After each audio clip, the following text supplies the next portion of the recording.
de l'IPRES, on parle de recouvrement, c'est vrai qu'on aura peut-être à parler de l'entreprise sénégalaise de manière générale et de tout ce qui se passe actuellement, notamment avec l'actualité au niveau des entreprises, comment ça fonctionne, etc. Les travailleurs, les revendications. Mais aujourd'hui, on nous a trouvé au niveau de cette foire, la foire internationale de Dakar. Alors, l'IPRES est présente et ces équipes sont déployées pour peut-être communiquer avec les Sénégalais, les citoyens qui sont venus à la recherche de l'information. Qu'est-ce qui est à l'origine de ce déploiement et quelles étaient les véritables raisons de cette présence ici? Je vous remercie pour votre question. Remercier d'abord la presse qui nous permet, comme vous êtes vecteur d'information, de nous adresser aux Sénégalais, à la grande masse des Sénégalais. Vous dire que le fait qu'on soit justement dans un centre d'IPRES qui est social a un sens, même dans le recouvrement. Aujourd'hui, avec le nouveau système d'information mutualisé qu'on appelle NAMBI, à la vérité, il y a une unité de recouvrement entre l'IPRES et la Caisse de sécurité sociale. Nous avons, avec ce système, supprimé ce qu'on appelle la duplication fonctionnelle. Les tâches qui étaient faites par les deux institutions ont été fusionnées et ne sont faites qu'une seule fois. Une entreprise qui se crée, qui a recruté du personnel après 2 mois, est obligée de venir s'immatriculer au niveau des institutions sociales. Ces institutions sociales gèrent le service public de la sécurité sociale qui leur a été confié par l'État du Sénégal. Donc l'employeur doit s'immatriculer. Avant, l'employeur allait à l'IPRES faire la formalité d'immatriculation avant d'aller au niveau de la caisse de sécurité sociale. Avec ce nouveau système d'information, l'immatriculation est faite une seule fois et le système partage l'information entre les deux institutions. La deuxième chose, après avoir utilisé son personnel pendant une période mensuelle, l'employeur doit déclarer ce personnel au niveau de l'institution pour d'abord qu'on immatricule ce personnel, parce que le travailleur, c'est quelqu'un qui aura des droits. Et pour accéder à ces droits, il faut que les institutions le connaissent, lui créent un compte, lui donnent un identifiant. Cette formalité de déclaration, elle était faite doublement avant. Aujourd'hui, l'employeur se connecte à partir de la plateforme qu'on leur a dédiée dans ses bureaux, ne se déplace plus, charge ses déclarations lui-même dans notre base de données, à travers l'application. Donc c'est une grande avancée. La troisième chose, après avoir fait ce chargement, la facture est générée automatiquement.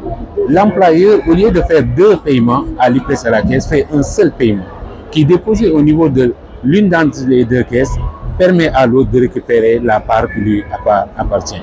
Et très bientôt, nous allons déployer ce qu'on appelle le télépaiement, où à la suite de toutes ces procédures et de la génération de la facture, l'employeur va faire les virements à partir de ses propres locaux et n'aura même pas à venir déposer un chèque à nous. La finalité de cette déclaration elle est aussi importante que le recouvrement en tant que tel de la cotisation. C'est que si le travailleur évolue dans une entreprise, l'entreprise cotise mais ne le déclare pas, à la retraite, ce travailleur, on ne pourra pas lui donner une pension parce qu'on ne l'aura pas connu. On n'aura pas chargé son compte avec les points qu'on lui aurait demandé. C'est pourquoi le recouvrement, c'est à la fois une mission de collecte de cotisation, mais c'est d'abord une mission d'immatriculation et d'identification des travailleurs, une mission de création des droits des travailleurs, de consolidation de ces droits et de préservation de ces droits pour qu'à la retraite, le travailleur puisse toucher sa pension. Donc, dans ce contexte de facilitation, l'employeur est partenaire des 2 institutions. Le travailleur, très prochainement, il pourra également, à partir de la plateforme d'AMI, accéder à l'espace salarié et avec son smartphone, se connecter à son compte et regarder sa situation, voir s'il a été déclaré. S'il a été déclaré, est-ce que toutes ces années de carrière figurent dans son compte? Est-ce que les salaires qui y figurent sont les bons salaires?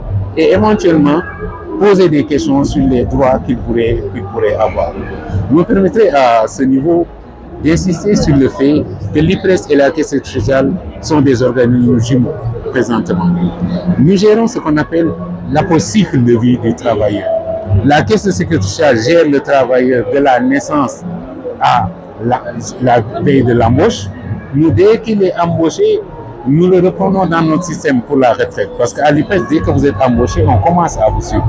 Mais l'assuré, il continue à être suivi au niveau de la caisse sociale parce qu'il aura droit à des prestations familiales, son épouse aura droit à des indemnités de maternité, etc. Et s'il lui survient un accident, s'il arrive un accident professionnel ou une maladie professionnelle, la caisse sociale va lui servir des rangs. Et c'est à la retraite que nous le récupérons dans nos systèmes. À la vérité, la carrière est gérée au niveau de la retraite. Qu'au niveau de la retraite. Parce que la carrière, elle est connue chez nous dès l'embauche. À la retraite, on peut même importer la grappe familiale qui est la caisse sociale, parce que la caisse connaît déjà le travailleur, ses épouses et ses enfants, parce qu'elle paye les prestations familiales. Et la retraite, c'est juste une carrière qu'on agrège avec une grappe familiale. Ces entités sont complémentaires. Dans les autres pays, c'est un seul organisme. Au Sénégal, on a cette particularité. Mais les organes de délibération des deux institutions, sous l'impulsion évidemment de l'État et sous la supervision de nos directeurs généraux, travaillent à ce que ce rapprochement se fasse de la meilleure façon possible et pourquoi pas aller vers une fusion institutionnelle. Quel est à votre niveau le mode de communication que vous adoptez face peut-être à l'employeur en premier et aussi, in fine, à celui qui est le bénéficiaire final? Voilà, la communication, elle doit être multimodale. Elle doit être multimodale. L'employeur est la cible la plus accessible parce que c'est quelqu'un qui a l'habitude d'interagir avec nous. Dans le rapport de cotisation, le travailleur ne vient pas verser sa cotisation à l'IPRES. C'est l'employeur qui précompte à la source et abonde ce montant et le porte à l'attention de l'IPRES. À la caisse sociale, les travailleurs ne cotisent pas. Il n'y a que les employeurs qui cotisent. Donc la cible la plus accessible pour nous, c'est l'employeur. Quand nous avons déployé ce système d'information mutualisé, nous avons demandé à l'employeur de nous accompagner dans ce déploiement. Mais nous avons dit à l'entreprise, nous allons également mettre un dispositif qui va faciliter cet accompagnement. On leur a dit, pendant toutes ces périodes de déploiement, on ne va pas vous appliquer de majoration de retard. Donc, les entités qui avaient des difficultés techniques pour s'arrimer à la plateforme, on ne leur a pas appliqué de majoration, quand bien même des retards de versement de cotisation étaient notés. Et aujourd'hui, il faut s'en féliciter. Plus de 8000 entreprises ont basculé et sont appareillées, donc sont en gestion unique au niveau de la caisse et de l'IPRES. Il nous reste à faire des efforts pour que le reste rejoigne la cadence, parce qu'au-delà de ce basculement, l'objectif c'est de lutter également contre l'évasion sociale. Avant, il arrivait qu'un employeur s'affilie à la caisse et non à l'IPRES, ou déclare une partie de son personnel à l'IPRES et non à la caisse. Mais avec ce système d'information mutualisé, ce n'est plus possible. Dès lors que vous êtes dans le système, vous êtes partagé automatiquement entre les deux institutions. Maintenant, la deuxième cible, c'est le salarié. Et vous me permettez de lancer un appel aux travailleurs du Sénégal, régis par le code et le code de la maritime, qui soient non fonctionnaires de l'État et de ses membres, employés du secteur privé, de venir au niveau de nos centres, regarder leur situation. L'avantage, c'est qu'ils sauront qu'est-ce qui est dans leur compte, est-ce qu'ils ont été déclarés normalement, et comme ils sont encore dans l'entreprise, ils pourront retourner voir l'employeur pour lui demander de procéder aux corrections. C'est peut-être pour certaines entreprises, quel est le mode c'est-à-dire quelle est tout ce que vous avez apporté pour essayer donc de venir en aide et les employeurs et les travailleurs. Donc je vous disais au début que l'entreprise était notre partenaire. Ouais. Dans le rapport de cotisation, nous sommes trois. Il y a deux cotisants, le salarié et l'employeur. Il y a un gestionnaire du fonds. C'est l'institution de prévoyance sociale qui est l'IPRES et la caisse de sécurité sociale. Mais ce gestionnaire, il doit être attentif aux préoccupations des cotisants, n'est-ce pas? Donc, qu'est-ce qu'on fait quand l'entreprise est en difficulté? Nous avons des dispositifs d'accompagnement.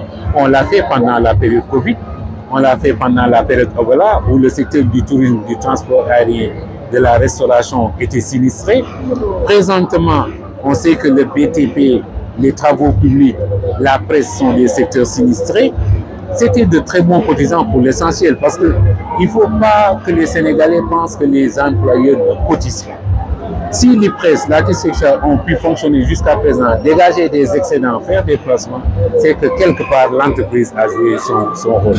Maintenant, dans le lot, il y en a qui essayent toujours de passer entre les mailles du filet.